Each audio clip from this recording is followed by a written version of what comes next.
Sailing 101. You don't need to know much about how a piston engine works in order to drive a car. You get in, turn on the engine, shift into gear, step on the gas, and off you go. In a sailboat, though, you play a far more active role in harnessing the energy that propels you forward. You can get stuck in neutral, with no wind in your sails, or you can even capsize, so it's important to have a basic understanding of how a sailboat works. It's easy to see how a boat can sail when it's going in the same direction as the wind. The sails catch the wind and push the boat forward. But how does a boat make progress sailing across the wind or even toward the wind?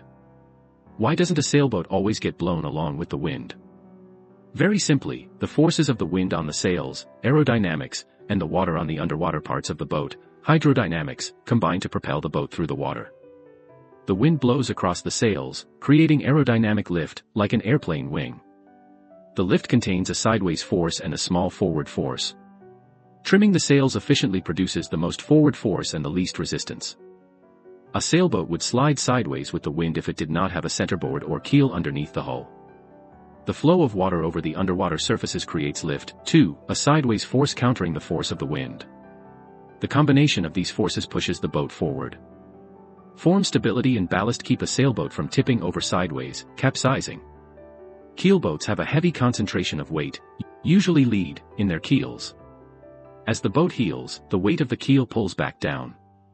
Since centerboard boats don't have heavy keels, the crew must use their weight to counteract the heeling forces. If you get too far out of position, you could unbalance the boat and cause a capsize. The angle of the sail is the difference between the direction your boat is heading and the direction of the wind. Different angles of sail, called points of sail, change as your boat changes course, and the sails must be adjusted to harness the wind as efficiently as possible. When sailing as close to the wind as possible, with the sails trimmed in all the way, you are close-hauled or beating.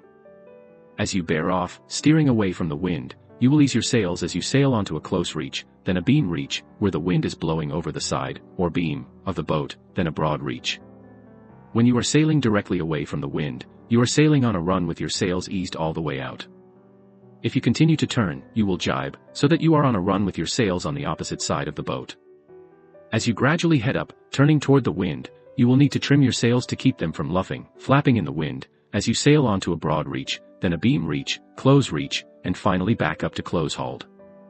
Wind is the movement of air from areas of high pressure to areas of low pressure. While air is made up of gases, in many ways it behaves like a liquid. It flows over and around obstructions, seeking the path of least resistance. Wind will blow more strongly out of valleys and will be almost non-existent on the leeward side of a high hill. The wind is rarely perfectly steady. Depending on the surfaces it passes over, the stability or instability of the air, weather systems, and even the effects of other boats, the wind is constantly changing in both strength and direction. The wind itself is invisible, but its effects are not. When you're sailing, it's important to be aware of the strength and direction of the wind in order to harness its energy efficiently and sail safely.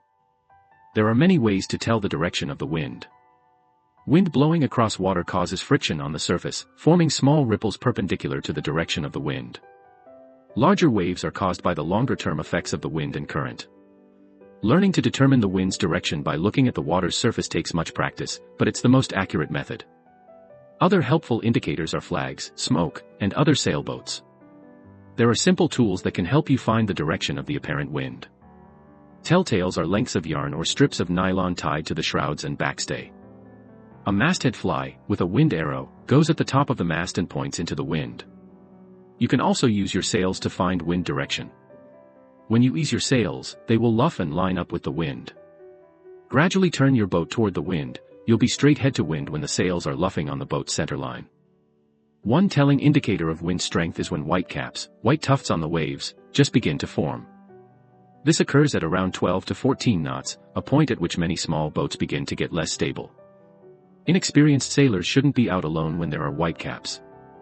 A boat can't sail directly into the wind, but it can sail toward the wind, as close as about 45 degrees off the wind's direction. As you turn toward the wind from a beam reach to a close reach to close hauled, you must gradually trim your sails to keep them from luffing. Once the sails are trimmed in all the way, your steering keeps them from luffing. Steering as close to the wind as possible with your sails fully trimmed but not luffing will allow you to progress most efficiently in the direction of the wind. Sailing close-hauled is perhaps the most difficult point of sail.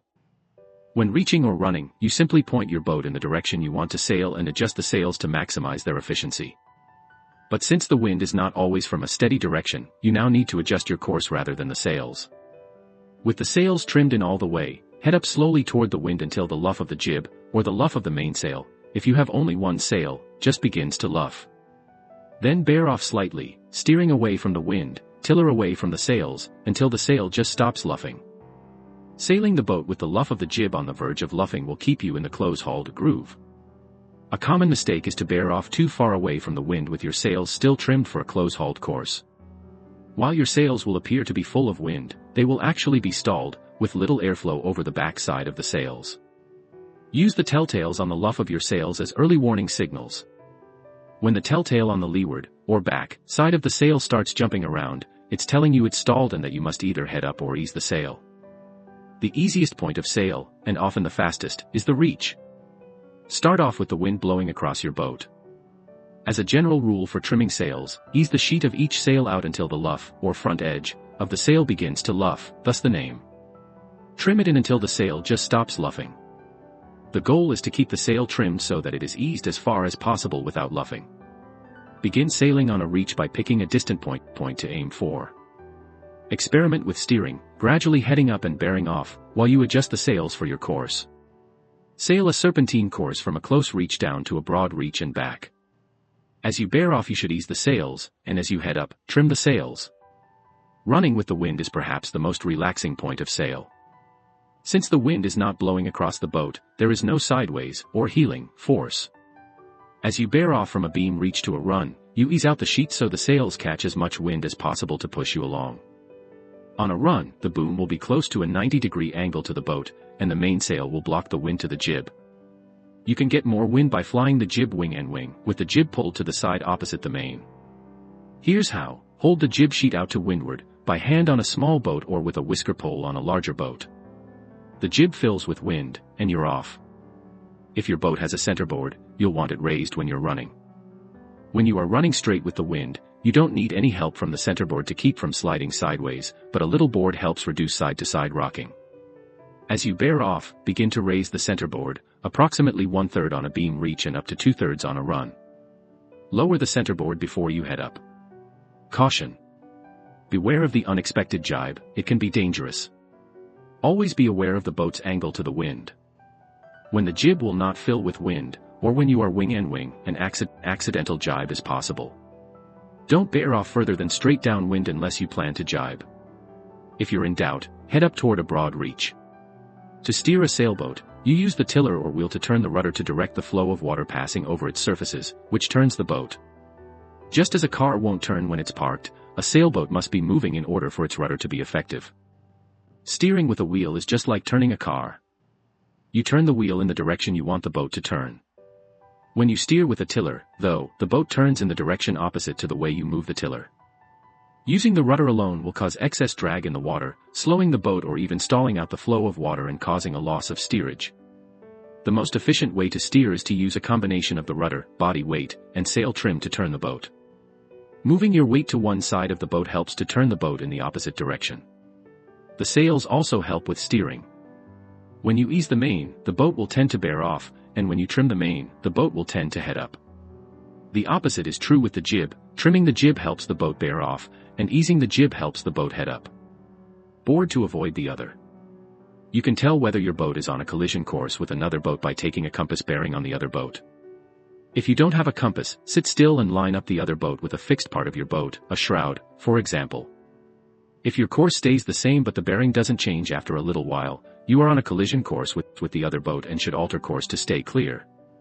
Tacking is the process of turning the boat's bow through the wind from an angle at which the sails are full on one tack to one of which they are full on the other tack. When your destination is directly upwind, you can't just head straight there. Instead, you have to zigzag by sailing close-hauled on one tack, then tacking to sail close-hauled on the other tack. By sailing back and forth as close to the wind as possible, you'll make the quickest progress into the wind. Tacking has 3 parts: 1. Turning the bow through the wind, 2. Trimming the jib on the new leeward side, and 3. Moving the crew to the new windward side. Before you do anything, though, check that you have a clear path for the tack and that the crew is ready. The helmsman says, "Ready about." The crew, when they're ready, respond, ready. If they're not ready, they should answer with a clear no. Begin the tack by pushing the tiller, or turning the wheel, slowly at first, then more rapidly, so the bow heads toward and then passes through the wind. The crew releases the jib sheet just as the wind begins to fill on the back side of the jib, then trims the jib on the new leeward side with the new leeward jib sheet. If your weight is needed for balance, you should cross the boat during the tack. Slow down your turn as the boat approaches a close-hauled course on the new tack, and straighten the course when the sails are filled. Jibing is the process of turning the boat's stern through the wind from a reach or run on one tack to a reach or run on the other. Jibing is often a faster and more powerful maneuver than tacking because the sails are full of wind and do not luff through the turn. You can sail downwind on a more direct path than you can upwind, but you will have to jibe if you want to change direction. As with tacking, you will have to adjust the jib when the jibe is completed and make sure that you have a clear path for the jibe. The helmsman says, "Prepare to jibe." The crew should respond, ready, after they've prepared for their move to the next leeward side. Begin the jibe by pulling the tiller, or turning the wheel, at an even speed. There's no need to worry about getting into irons, as you're sailing away from the wind. Even in a moderate amount of wind, the boom will cross the boat quickly, so be prepared to duck out of its way. The crew should have a hand on the jib sheet to trim or ease the jib as necessary, although it won't luff very much. Both skipper and crew should switch sides after the jibe is completed. Once you have turned the boat onto the new tack, head the boat downwind enough that the sails fill with wind. As they say, practice makes perfect, and there are many exercises you can perform to improve your sailing skills. We've thought of several good drills to start with, but if you want to practice a specific skill, simply design your own drill. Figure 8. Find 2 buoys lined up across the wind that you can use to practice tacking and controlling your boat in specific maneuvers. Go the other way to work on jibing. Laps. Using the same 2 buoys, reach back and forth, tacking around one buoy and jibing around the other. When you are between the buoys, try to sail on a reach with your helm balanced. Sail a serpentine, starting on a reach, head up and bear off, keeping your sails trimmed correctly. Use only your rudder at first, then experiment by using your weight and the sails to help steer the boat. Sail circles. Go through all of the points of sail by sailing in a circle. Use your rudder, sails, and weight to help the boat turn and see how tight a circle you can sail.